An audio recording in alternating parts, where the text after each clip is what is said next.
na ako ngayon.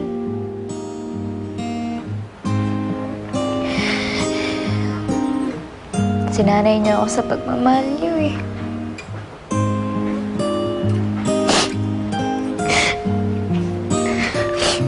Nasanay ako na lagi kayong nasa tabi ko.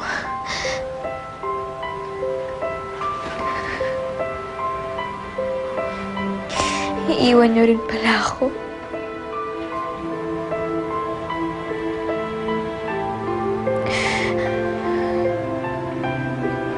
Sino na magmamahal sa akin?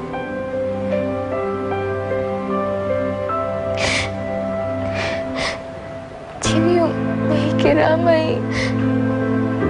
Yung laging nandyan pag kailangan ko?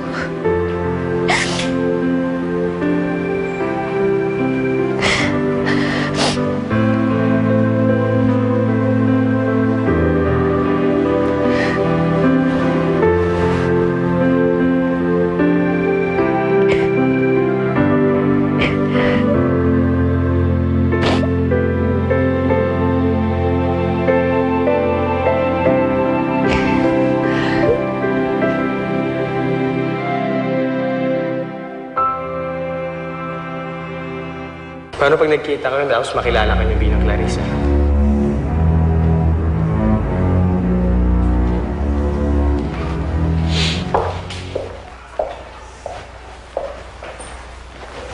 Iha. Daddy, kasama niyo na po si Nay Lilian? Nasabi na pala sa'yo?